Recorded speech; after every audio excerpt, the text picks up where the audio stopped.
as I'm just emerging from my man flu for the week, just insane. It's really insane to see all the people who shut down any criticism of Islam. They literally beat everyone with their accusations of racist, extremist, far-right, fascist. They literally shut down any criticism of the ideology that has inspired the attack on a synagogue yesterday. And now they're all screaming about it. It's like, hold on a minute. You lot are the reason that ideology has been able to grow so powerful in our country. You're the fucking reason. You shut down debate. You politicians, you journalists, you commentators, every one of you. You made it impossible to have a discussion about that idea, that mindset, that terrorist group, any of it. You made it impossible. And now you have the police. You literally have Muslims walking down the street calling for the and the police, you nicked me. You nicked me 2 months ago. You questioned me, and under caution you arrested me for a Hamas tweet. Yet you would let Muslims walk down the street in our country, and then you're all surprised we're going to step up patrols around synagogues. We're going to step up patrols. How about you don't step up patrols? How about you dealt with this for the last decade? How about every time someone calls for jihad on our streets, you nick them? How about when they fly a jihadi flag or a terrorist symbol, you arrest them? How about the hate preachers in the mosque who have been calling for the murder of Jews for the last year, quite openly, in mosques across our country? How about you prosecuted them instead of prosecuting someone for saying about transgenderism, someone who's not a risk, someone who's not a danger? How about you actually just dealt with the problem? The problem has got so big, so bad now, you can't deal with it. You're scared to deal with it because there's so many of them. And then the same people that have facilitated it, the Dan Hodges of this world, the journalists of this world, who have shut down Brendan Cox, you womaniser. Keep your hands to yourself, Brendan. But people like Brendan Cox, who absolutely, diversity is our strength. You're a fascist, you're an extremist, you're a racist. Diversity is our power. We love standing having your photo taken with Islamists and Muslims, the same Muslims that are now calling for the total destruction of every Jew in the world. Where are your mates now? Border deputies, where are your friends that you stood with against us? For the last 15 years, you stood with the enemy against us. And we called out that enemy. And we've been proven right about that enemy time and time again. You have betrayed your own community, your own people. The reason why Jews are so vulnerable is because of you. Your failures, your weakness, your cowardice, not ours. We've been the same since day one. You tried to turn the Jewish community against us. You've tried to turn everyone against us. We were the only sane voice the whole way through all of this, was us. And we still stand there now against all your smears, against all your attacks, against all your prosecutions. Whilst at the same time, while they try and imprison us and beat us, you still use your platforms to try and tread on us, to try and beat us, whilst amplifying so-called moderates who are walking along from the river to the sea. You clowns. Know your enemy. Identify your enemy. Tell the truth about your enemy. Don't make excuses for them. Don't shut down debate, exposing them, which is what you've done. There's my little rant for the morning. Probably because I ain't had my breakfast. But I get so wound up as I look at all these commentators, all these politicians putting out there, oh, we stand with the Jewish community. You don't. No, you don't. Not at all. You are the reason this is happening. All of you.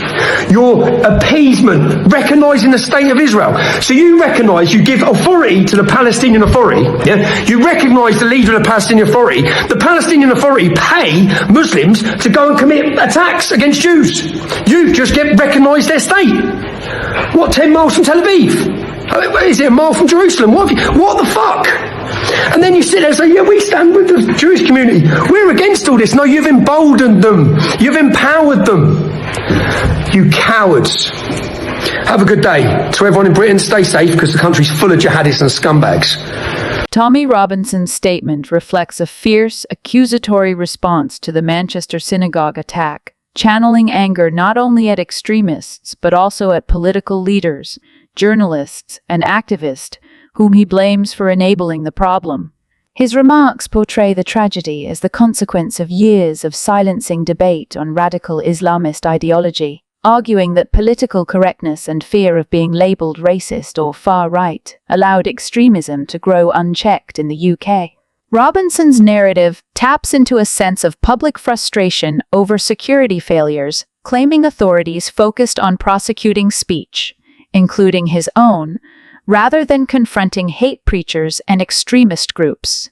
He frames the situation as a betrayal of the Jewish community and the wider public, accusing the government of weakness and appeasement, particularly through recognition of Palestinian authorities. While his rhetoric is highly charged and polarizing, it underscores a deeper tension in Britain's debate over free speech, counter-extremism policies, and communal safety. His comments highlight the growing mistrust between segments of the public and state institutions, suggesting that delayed or inconsistent action against radicalism has eroded confidence in the authorities' ability to protect vulnerable communities. Let's go with the Daily Mail. Just go with the Daily Mail. Okay, this guy was an Islamic terrorist. Does it annoy you, Simon, that he's described as a Brit? I get that he's got a British passport. He was born in Syria. He's from Syria. His family's from Syria. He's moved over here. He's got a passport in 2006. What do you make of that? Well,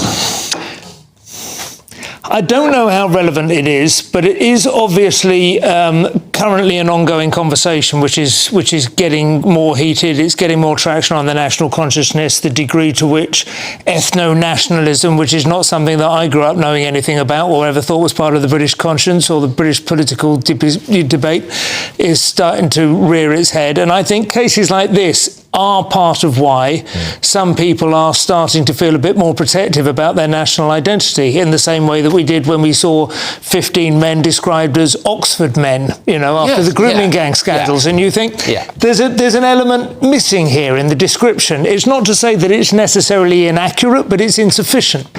And I think probably in the case of this front page, the fact that he was an Islamic terrorist, the fact that we now know his name and that it is almost cartoonishly appropriate, it is, and that the surname apparently Al-Shami means the Syrian, so he has almost got a sort of nickname, Jihad the Syrian. Holy War the Syrian. Yeah, I mean, it couldn't be, as some people have said, pick your least favourite novelist and say this is how Dan Brown or whatever.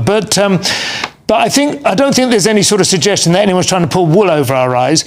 But it is quite shocking that he came over here in 2006, or at least was naturalised or was granted citizenship. A very young man then at that case. So that's like roughly 20 years ago. He's only 35, so he was just 15, 16, something like that.